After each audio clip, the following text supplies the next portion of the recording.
I've been a qualified masser for 19 years, but I have been massaging since 1993, which is 23 years now nearly.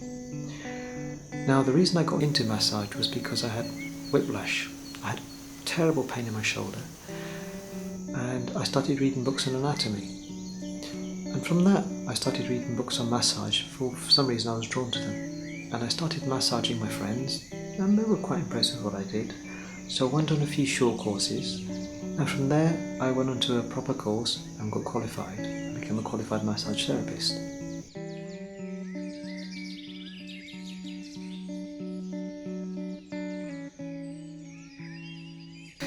Now, massage, I find it absolutely fascinating. Of course, it works on a physical level. You can really get people's tensions out. You can really, I've had people come to me with a frozen shoulder, and within 3 10-minute massages, I freed their shoulder completely. If you look at my website, you can see the testimonials. It can be an amazing thing. But what I find most fascinating about it is, as well as relieving the physical, some of the causes can be emotional. And you can often release emotions. I have people come to me, counsellors, psychotherapists, and I say to them, look, what you guys do is amazing. The talking therapy is amazing, and the results you achieve can be phenomenal. But sometimes an emotion gets locked in the body, and not until that's released will you be able to actually work further and release the emotion fully. It's only how it's physically got into the body, and that's actually released, will the person let go of the emotion.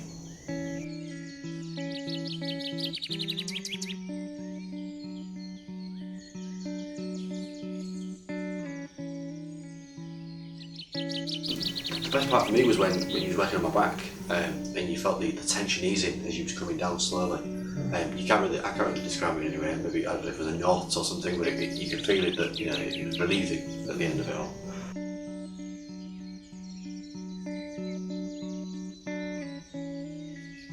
I received an email from a client recently. I met this person at a festival last year, where I massage at festivals as well. And this is what they wrote to me. I felt the need to contact you after some events that have transpired since you gave me a massage at the festival last summer. At the time, I thought I was a happy, carefree individual whose only complaint was living with chronic back pain.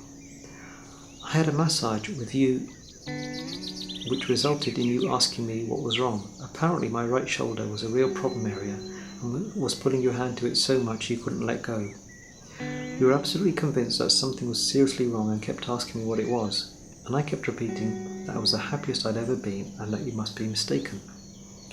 Well, about 2 weeks after that I had a bit of a breakdown. I started getting full-on panic attacks with my entire body shaking and just bursting into tears over nothing. I hid in my flat alone for 2 weeks, not going to work and just living in constant pain in my back, finally giving in and calling my parents to come and get me. I've been in therapy since then and have been having a lot of work that focuses on my body and mind. As it turns out, I've been holding years of trauma in my body. I've been diagnosed with depression, PTSD and anxiety. Yesterday I started a course of osteopathy and mindfulness, and they focused on my right shoulder, which has been causing me pain, the same place you highlighted in our session. As soon as she started to release the area, I went into meltdown, shaking all over and sobbing. It suddenly clicked then in my head, you were right. You knew something was seriously wrong and I was blind to it. So I apologise for not listening at the time, for dismissing you when I left, and for taking almost a year to realise just how amazing your gift is. I think if we were to tune in up to our bodies more, we could be more well balanced. And I think massage can really, really help with that process.